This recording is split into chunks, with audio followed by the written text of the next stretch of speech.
Assalamualaikum warahmatullahi wabarakatuh. Selamat datang kawan-kawan semuanya di channel Ngobrol Horor, dan masih bersama kami berdua, ada Biru, ada Bro Ayung di sana. Nanti Bro Ayung yang akan berbagi kisahnya ke kawan-kawan semuanya. Dan sebelum itu kami mau mengucapkan banyak-banyak terima kasih untuk kawan-kawan semua yang udah kasih support, udah kasih dukungan dalam bentuk apapun itu. Terima kasih banyak semuanya. Monggo Bro Ayung, waktu dan tempat dipersilahkan. Monggo. Baik, terima kasih Mas Biru atas kesempatannya. Saya juga mau nyapa kawan-kawan. Sudah lama kiranya nggak nyapa ya, Bia. Iya. Assalamualaikum warahmatullahi wabarakatuh. Waalaikumsalam. Bismillahirrahmanirrahim. Apa kabar kawan-kawan ngobor semua? Semoga semua dalam keadaan baik, sehat, dan bahagia tentunya kapanpun dan dimanapun saatnya. Kembali ada kita berdua di ngobor, ngobrolin yang horor-horor. Gitu ya, Bi. Langsung ke cerita saja. Langsung ke cerita, monggo Bro Ayung, ada cerita apa? Ya, ini ada cerita dari Mbak Wiharti. Namanya Mbak Wiharti, kalau nggak disebut Mbak Wiwi ya Mbak Harti begitu ya. Pernah mengalami sebuah kisah. Dia menyebutnya horor sih enggak, tapi di luar nalar begitu ya. Ada unsur goib-goibnya di dalamnya lah. Dan peristiwa itu terjadi sekitar 10 tahun yang lalu, ketika beliau masih tinggal di daerah Bekasi, dan juga anaknya masih sekitar kelas 3 SD lah. Ya, perempuan. Sebut saja namanya Nina gitu. Saya itu, kata Mbak Wiharti atau Mbak Harti itu, semenjak menikah kemudian langsung ikut suami kerja di Jakarta. Tersebutlah suaminya itu sudah karyawan, udah diangkat karyawan lah di pabrik. Dari sana kan banyak pabrik ya. Mau di Bekasinya atau Kerawang itu nanti ada mobil jemputan lah seperti itu. Kemudian suatu ketika ya lagi seneng-senengnya saya rumah tangga, anak juga jadi anak pintar, sering juara kelas, sering membanggakan orang tua. Kita juga ada tabungan sedikit, niatnya nanti ngambil perumahan yang lebih layak begitu kan, daripada dikontrakan. Ada sebuah musibah besar yang dialami Mbak Wiharti, yaitu suaminya itu mengalami kecelakaan kerja. Nah, itu yang mengakibatkan diharuskan suaminya itu harus diamputasi tangan kanannya dan kedua kakinya retak lah seperti itu. Jadi mau nggak mau, ya awalnya, saya mendapat kabar seperti itu kayak apa? Suami ya, orang yang paling dekat sama saya, dari rekasa, dari susah sampai senang saya bareng terus. Suami saya dapat kabar seperti itu, bingung Mas. Bingungnya apa? Karena saya nggak punya sanak keluarga. Loh, kan jenengan pasti punya orang tua, Mbak. Apa Mas, siapa, sebut saja Budi lah, suaminya punya keluarga. Enggak, begini loh. Budi itu sudah yatim piatu, keluarganya katanya berantakan atau apalah dulu. Kemudian saya juga lahir dari batu, makanya enggak punya dari biji-bijian. Ya enggak. Terus kemudian saya suka orangnya baik ya, kemudian saya ketemuan waktu saya dulu tumbabu atau jadi pembantunya warteg dulu di sana ya. Tak kenalin sama orang tua dan kami kemudian serius, nggak ada yang setuju awalnya. Ya sampai saya menikah itu katanya, ya kamu tempuin kehidupan sendiri, emak ibu, bapak ibu nggak bakalan cawe-cawe, nggak bakalan urus-urus. Oh, tapi ada, orang tuanya masih ada. Bapaknya Wiharti ada, orang tua sana nggak ada. Jadi mau abang, mau ireng, mau ada apa-apa, kami itu nggak ikut-ikutan. Hilang-hilangan anak siji katanya, hilang-hilang satu anak. Kalau kamu nggak nurut ya terserah sana. Akhirnya pada saat kecelakaan kayak gitu, ya kami ya putus kontak sama orang tua, apalagi orang tuanya ini Budi ya, Mas Budi udah di alam barzah begitu kan. Soalnya keluarganya yang saya nggak tahu. Kemudian itu harus saya tanggung sendiri semuanya. Nah, itu berat banget bagi saya, seorang perempuan dengan satu anak yang masih belum bisa mandiri lah. Si Nina itu belum bisa mandiri, walaupun anaknya itu pengertian banget. Saya itu ya dapat dari perusahaan itu uang inilah ya, Bia. Kompensasi dan ya yang lain-lain, pengobatan dari sana. Awalnya sekian bulan begitu kan. Kesananya buat berobat harus sendiri, harus buat alternatif juga supaya pulih, namanya wong sakit begitu kan. Duit itu les kayak air, begitu saja mengalir habis. Saya putar otak gimana caranya, akhirnya ini kehidupan harus berjalan. Suami kayak gitu juga harus butuh obat. Apa ya, akhirnya terinspirasi kalau saya ke pasar lihat-lihat begitu, saya mau jualan mau jualan di pasar niatnya waktu itu si Mbak Harti itu. Dan saya dulu itu pernah diajarin sama Mbah itu bikin keripik pisang. Nah itu katanya kalau misalnya pengen gurih begini-begini, saya nyacak atau nyoba bikin, tak makan sendiri, tak kombinasi sama bumbu-bumbu yang udah jadi itu ya, diaduk-aduk begitu, kayaknya sih enak dan diterima. Saya ngempanin ke anak sendiri. Kalau anak saya bocah kecil aja doyan, berarti orang tua atau siapa di luar mungkin doyan. Padahal gitu. Anak mah doyanan gitu. Karena nggak enak. Yang kayak Mbak. Iya. Ya bisa jadi. Bisa jadi seperti itu. Kemudian dibungkusin begini. Waduh, modalnya itu bisa ngambil pisang gepeng apa raja nangka itu kan udah mahal. Harus bagaimana ya? Itu nggak coba bikin kerupuk pisang gitu kan? Itu kan bikinnya keripik gitu. Iya. Kerupuk pisang. Kerupuk kan bisa dari pisang batu. Itu bedanya kerupuk sama keripik apa?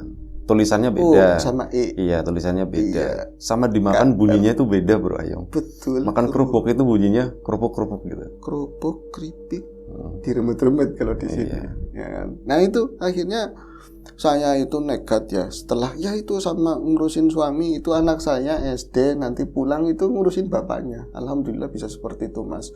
Kemudian saya berangkat ke pasar terdekat naik angkot. Terdekat aja naik angkot. Saya nggak punya motor udah dijual buat yang ngurusin suami, beli obat dan lain-lain. Saya naik angkot, bawa tempat jinjingan yang agak gede, di dalamnya itu keripik banyak banget. Tak kira orang dagang itu di pasar semudah, yang penting saya duduk begitu ya. Persaingannya bener-bener ya Allah. Kalau di sana saya orang Jawa, di sana yang dagang banyak kan orang Jawa. Ala-ala kabeh katanya, jahat banget katanya loh. Saya mau duduk di sini, Mbak jualan apa? Duduk apa gue? Orang Jawa. Keripik. Aja nih kene, sana. Ini ada orangnya nanti. Padahal saya udah sweep dari kemarin tuh sering ngontrol itu di situ nggak ada orang, diusir ke sana, di sini nggak boleh, di sini nggak boleh, sampai tak ider kayak mas itu dikelilingin di gang-gang pasar begitu ya emang ada laku ketemu sama tukang kerupuk. Sampai naturan jangan dagang keripik di sini Mbak, ya sampean kan jualannya kerupuk. Ini keripik beda. Tapi kan sama-sama ada R sama K-nya gitu kan, maksudnya berantem lah di situ ya. Saya ngalahi. Waya-wayanya waktu itu hujan. Lah di pasar ya ada yang bolong-bolong, ada saya nggak dapat tempat sama sekali. Akhirnya saya keliling-keliling di pinggir-pinggiran. Yang beli itu, yang mau beli jualan saya itu tukang parkir. Itu pun karena dia, ya maaf ada ganjen. Ya gitu loh. Mbak, itu juga sama-sama orang yang mungkin Purwokerto atau Pemalang atau apa. Mbak, ayo kak dagangan kayak gitu, seperti itu, Vi. Cantik-cantik kok jualan begitu. Ya mas, namanya saya nyari rezeki yang halal. Mana sini saya beli 2, taruh di situ, di sini aja buat teman saya katanya kayak gitu. Ya lama-lama ngobrolnya saru jawil saya nggak betah. Tapi itu hari itu pulang, ini kan agak tahan ya berapa mungkin seminggu masih crispy begitu. Saya ke pasar yang lain lebih parah. Akhirnya ke pasar itu juga di hari ketiga laku Mbak. Ya ada lakunya lumayan. Tapi entah buat muter modal saya nggak tahu, itu teraniaya banget dengan beberapa orang yang sama dan nyai semua lah, udah tua semua. Pokoknya nggak boleh jualan di sini, duduk di sini nggak boleh. Itu saya pas lagi muter area belakang dekat tukang ikan, ya ceprik lah itu bahasa amis-amis begitu. Saya ketemu seorang perempuan umur bangsa 50-an tahun. Itu bersih banget, dari mukanya itu bersih banget. Dia pakai ya dibilang hijab tapi ya rambutnya kelihatan, cuman kayak diginiin aja tuh. Terus badannya ya bagus, masih kelihatannya kayak bukan orang-orang usia segitu lah, masih cantik, masih muda. Nok, ditegur saya, Nok kamu jualan apa? Keripik Bu Haji. Ya kan kalau misalnya tukang dagang nggak haji pun dihaji-hajiin biar ya ada penarik begitu kan.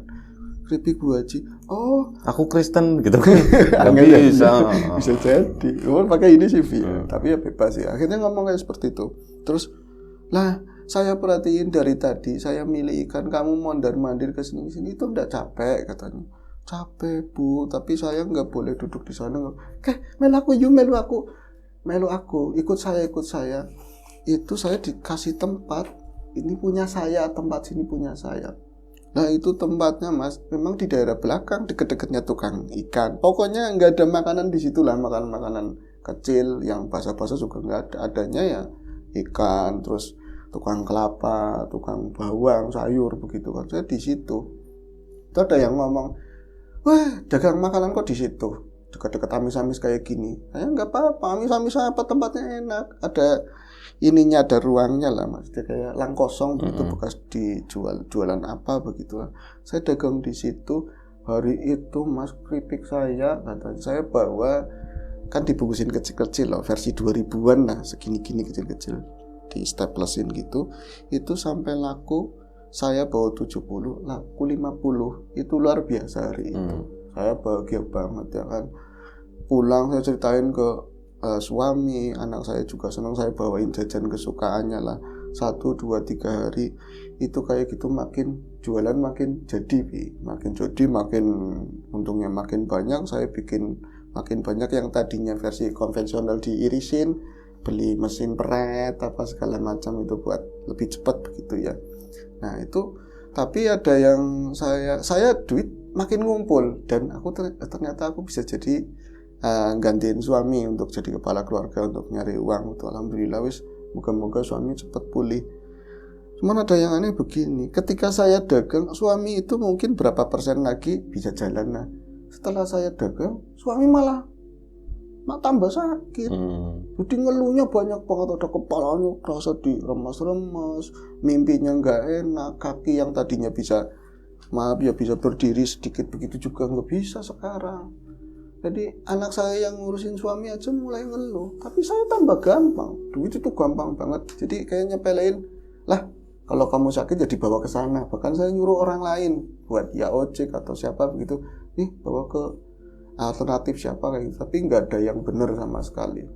Itu saya dagang tetap itu mungkin hampir mau 2 bulan, dan dagangan saya makin banyak. Bahkan di luar di rumah, di kontrakan itu pun ada yang ngambil. Nah gitu. Nah keanehnya ada mbak, selain misalnya suami itu jadi apa, sakitnya tambah parah, itu ada sekitar mau sebulan lebih saya di pasar itu. Saya dagangan nongkrong terus begitu kan capek ya, duduk maksudnya capek. Saya lah dagangan gari sedikit, saya mau keliling-keliling nyari lauk buat dibawa ke rumah begitu kan. Saya keliling-keliling, saya di daerah ini tukang sayur lah, area tukang sayur, dari tempat tukang sayur kiri terus mentok begitu ya, bangunan itu, pasar itu mentok di daerah Bekasi tentu.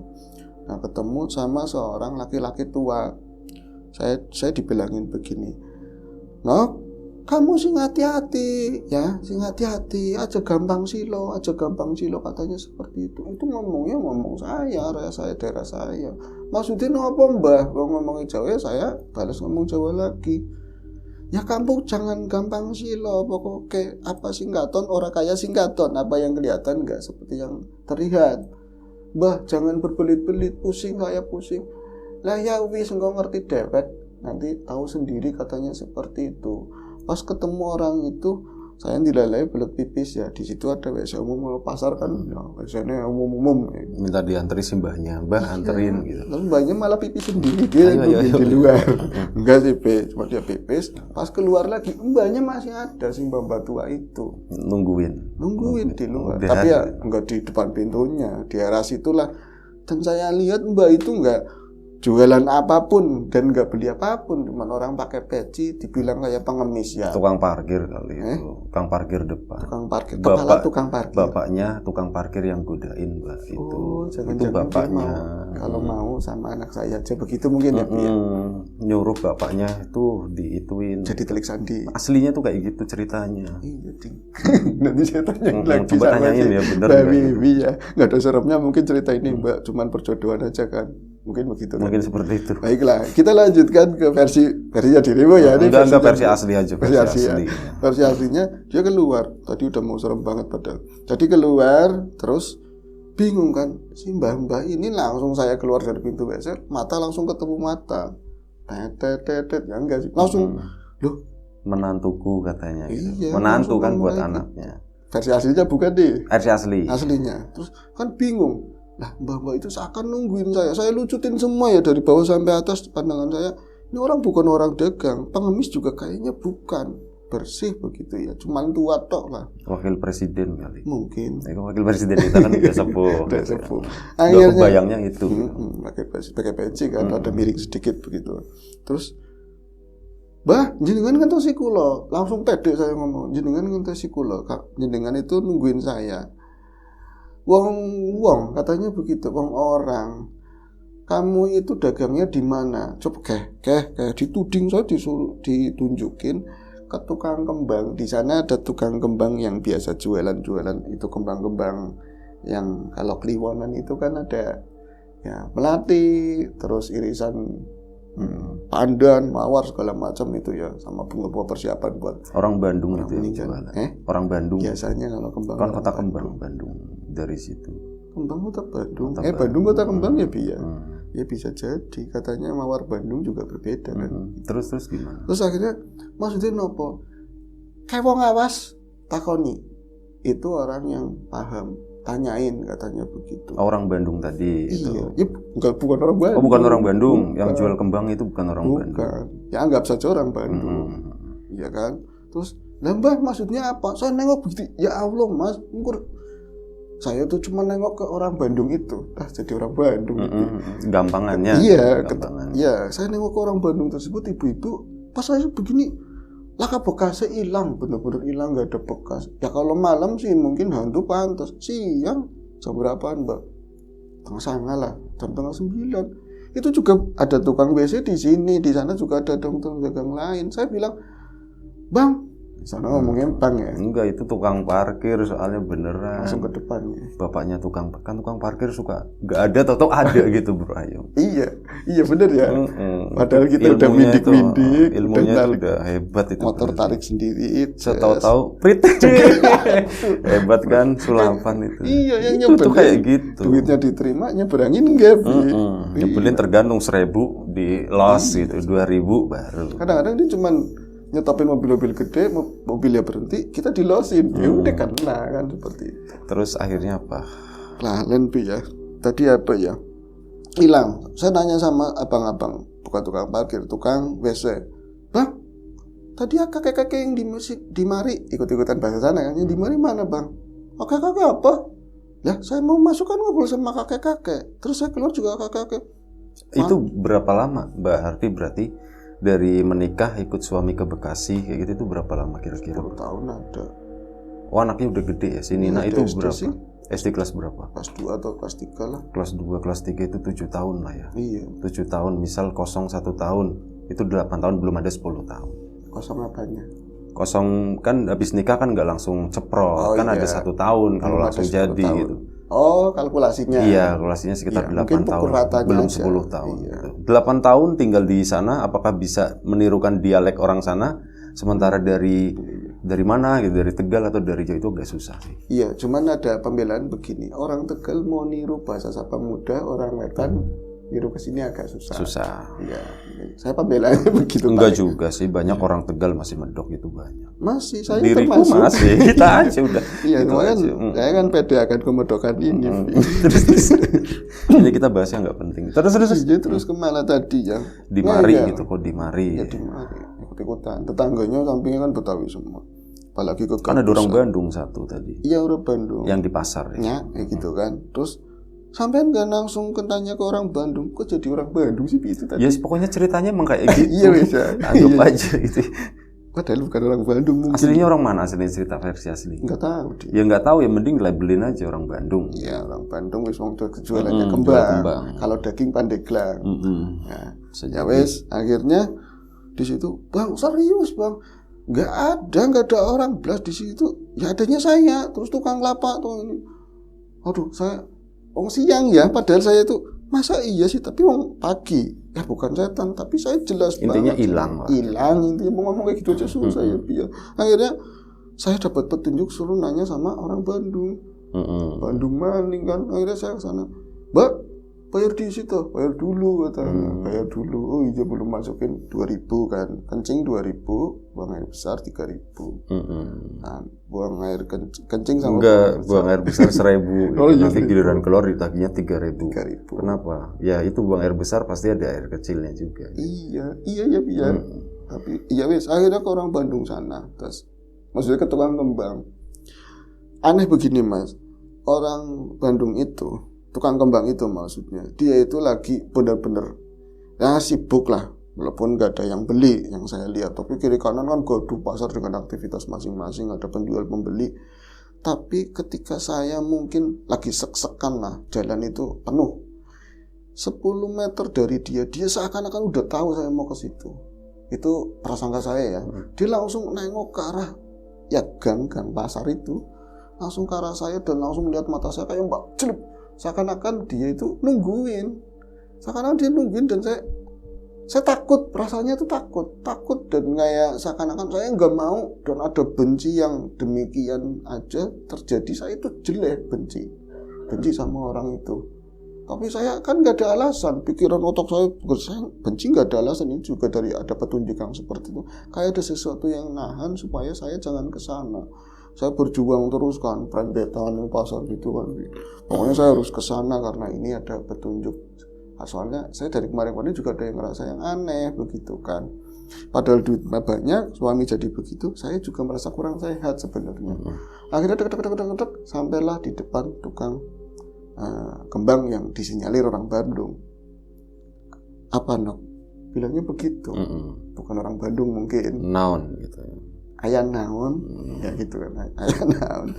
Terus di depan nggak ngomong apa-apa, saya ngomong begini, Bu, tadi saya ketemu mbah-mbah suruh nanyain ke jenengan Bu, nggak mau beli kembang, digituin.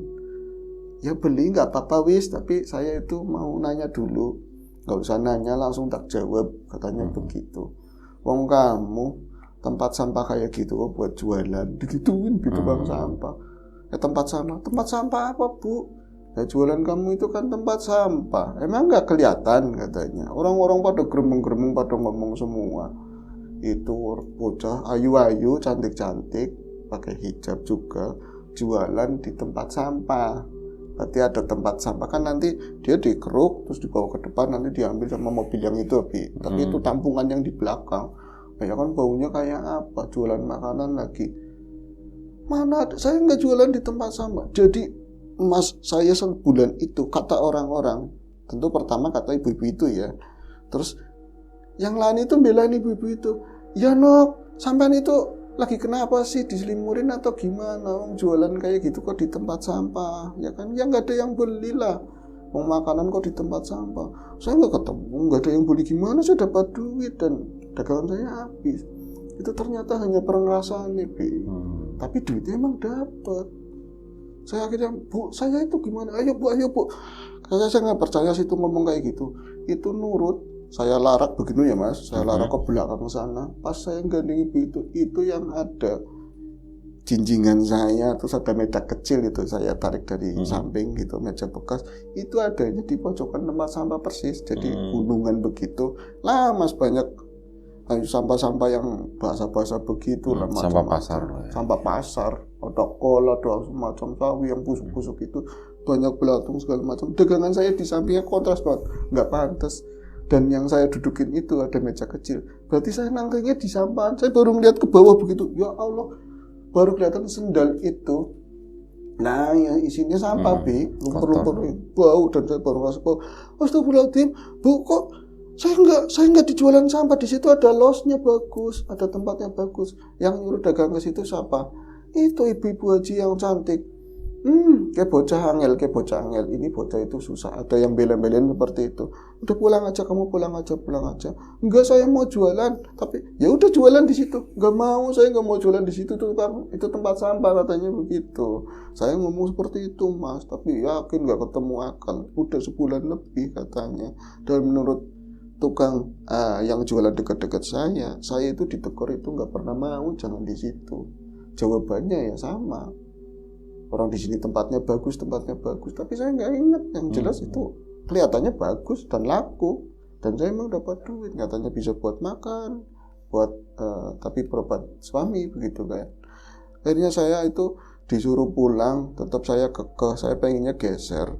Yang saya juga kakinya begini dan dibilang orang aneh. Nggak aneh aja nggak boleh nempel ke tempat dagang tukang yang lain, apalagi saya dibilang aneh. Ya nggak ada yang mau. Saya ke depan ketemu tukang parkir lagi. Nah, tukang Karena parkir bapakku nggak gitu ya bilangnya. Iya nggak mau. Tadi bapakmu ngomong begini, ketemu bapakku nggak gitu ya, ya? Ya enggak.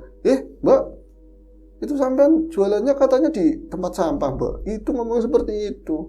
Mbulah, saya bilang begitu karena kesel kan ya. Akhirnya, lah sampean mau kemana? Mau pulang? Disetopin angkot sama si tukang parkir itu, ya kan. Nanti saya datang nanti malam sama bapak begitu. Kasih kan. tahu alamatnya di mana. Alamatnya di sama mana. bapak yang tadi. Gua pernah bebas sih tahu aja. Akhirnya apa? Saya pulang itu ya, pulang ke rumah deh. Pas nyampe rumah itu sekitar jam 10:30-an. Saya lihat anak saya itu udah bete banget, kayak ngurusin gak ikhlas gimana sih. Katanya, Mama, Bapak marah-marah terus, Bapak marah-marah terus, saya ladenin marah-marah terus, ini salah, itu salah, ini salah, itu salah. Terus itu nya belum dibuang katanya. Yang Pangan gitu ya? Pangan bol. Enggak di tempat tidur, Bi. Terus, Mas, kenapa sih, Mas? Kamu jangan sini-sini, kamu jangan sini-sini.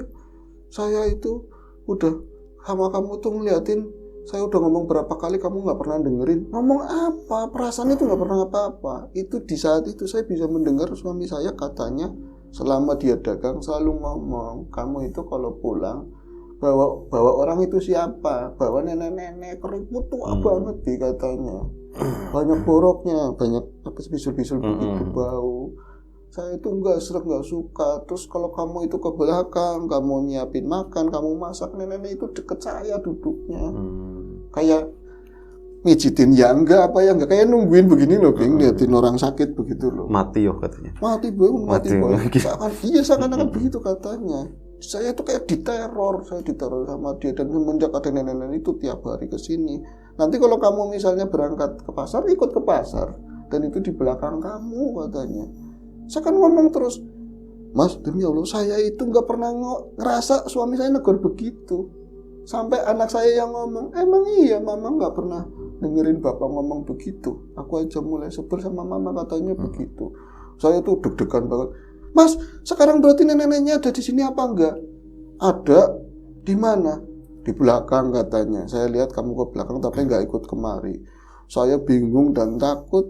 Nah itu kan hampir beduk ya, kata orang waktu-waktu itu ya. Kalau dulu saya main kan suruh pulang, nggak boleh main beduk-beduk. Mungkin kalau misalnya memang setan harusnya ada, dan kalau bisa ya kelihatan begitu.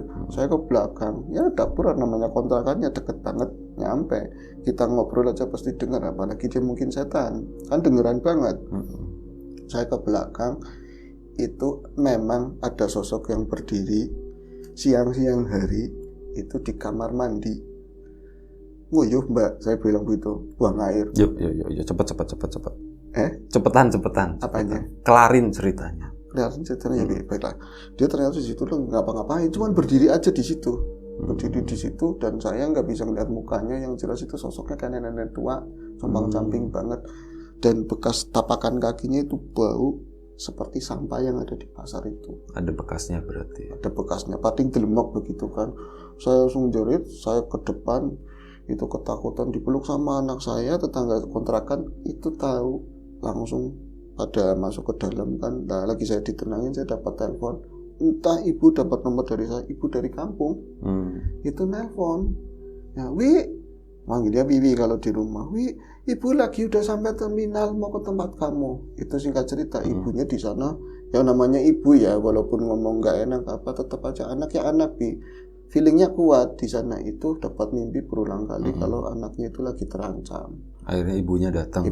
Datang, itu bawa tambah Jawa lah, bawa pengobatan supaya itu singkatnya bisa diobatin. Akhirnya sembuh. Dan mereka pulang kampung, dibawa pulang kampung semuanya. Dagang keripiknya itu kan kemarin tadi katanya laku. Ini yang beli siapa? Ini kalau videonya mati nanggung nggak apa-apa ya? Kok ya? Apa namanya? keripiknya tuh nggak ada yang beli Nggak ada yang berarti, beli. tapi ada duitnya. Dan ada duitnya, dan keripiknya di sampahan. Bosok berarti ya, Bosok. bosok apa namanya, jamuran gitu ya. Iya. Nggak ada. Tapi akhirnya dibawa pulang sama ibunya, disembuhin di kampung. Kampung. Dan itu konon juga katanya itu semua itu ada urutannya dari pabrik, kayak calon tumbal begitu loh. Oh. Ya seperti itu, nggak tahu sih, masih gosip lah. Oke. Baik, terima kasih. Itu ya Bro Ayung, soalnya videonya udah nanggung mati gitu, makanya tadi ya cepet gitu kan. Intinya selesai. Itu aja, terima kasih Bro Ayung, kawan-kawan di rumah juga terima kasih banyak. Sampai jumpa di episode selanjutnya, ngobrol horor ya, pastinya dengan cerita-cerita yang seru. Ini gelap-gelapan gak apa-apa, anggap aja di sini mati lampu gitu. Baik, terima kasih sekali lagi, jaga kesehatan kawan-kawan semuanya. Assalamualaikum warahmatullahi wabarakatuh.